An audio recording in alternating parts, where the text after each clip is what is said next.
next we are going to see is osmotic pressure. Osmotic pressure. As you all know that osmosis will carry the pressure inside the cell. Okay, so osmotic pressure is nothing but the pressure which develops in the solution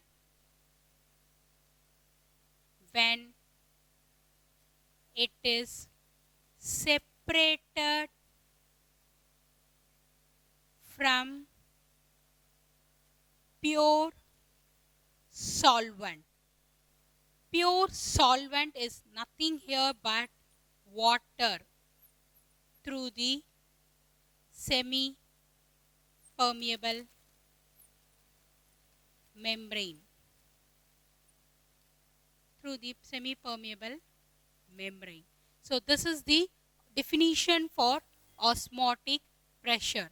So when it is pressure develops in a solution when it is separated from pure solvent through semi-permeable membrane is the osmotic pressure. Next is we are going to see now the plasmolysis. Plasmolysis. It means here some breaking down component is happening. What is here breaking down over here? Here the breaking down of protoplast, its original shape is the plasmolysis. How it's going to happen in plasmolysis? As you all know that when we were talking about the X-osmosis, we were talking about the X-osmosis, right? In that X-osmosis, when you kept a cell in the hypertonic solution, okay, when you kept a cell in the hypertonic solution, what happened is it loses its structure by becoming flaccid in appearance. Now, this X-osmosis not only loses its structure, that is it becomes flaccid alone, apart from that it leads to the shrinkage of protoplast. Protoplast shrinkage will be happening in plasmolysis. Continuously X-osmosis is happening in a cell that leads to the shrinkage of protoplast. So once the shrinkage of protoplast starts, what happened is the vacuole lose its size. The vacuole lose its size. So when the vacuole lose its size, what happened is the protoplast start detaching from the cell wall. So the protoplast start detaching from cell wall. So what happened is it loses the connectivity between the cell wall and the protoplast. Now, if based on this plasmolysis, we have three types of plasmolysis. The first one is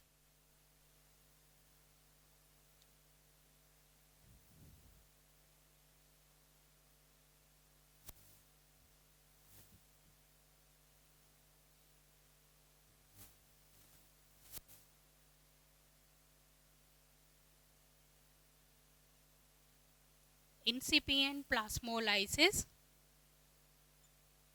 limiting plasmolysis, and evident plasmolysis.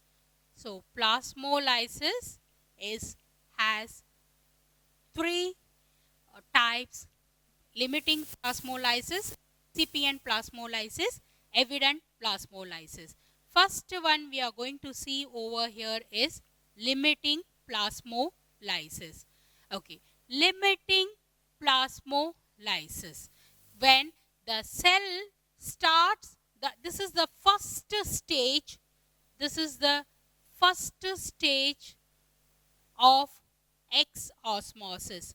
When the first stage of X-osmosis is happening in the normal cell, what happened is it protoplast starts to shrink. Okay, so this is the first stage. Next is the incipient plasmolysis. In incipient plasmolysis, what happened is, if, say for example, if you take out this cell from the hypertonic solution, it will lose only its structure.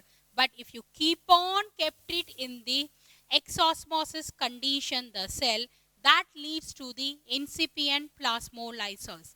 Okay, here what happened is, in that the protoplast starts detach from its the cell wall. So once the protoplast start detaching from the cell wall, that leads to the third type is called evident plasmolysis. Evident plasmolysis. The word clearly says it is the evidence that the protoplast is completely gone its shape. So in this evident plasmolysis, what happened is protoplast becomes rounded. Protoplast becomes rounded. So when it becomes rounded in structure, the cell, from the cell wall, it gets detached. Okay, so this is about the plasmolysis. Now you can ask me, only the plasmolysis is alone is possible? No. Here you can do the deplasmolysis. In deplasmolysis, what happened is, when you keep this, abnormal protoplast shrinkage cell into the hypotonic solution, when you keep the protoplast shrinkage cell into the hypotonic solution, what happened here is purely a miracle. The water enters into the damaged cell. So once it enters into the damaged cell, as you know, all you know that it will retain its original shape. So this is about the deplasmolysis. When plasmolysis is happening, you can avoid by doing the deplasmolysis. So this is about the means of transport which is involved in the plant. Okay, next the topic we are going to cover over here is plant-water relationship. What is the relationship plant and water has in it? Okay, so for that, the first one in plant-water relationship is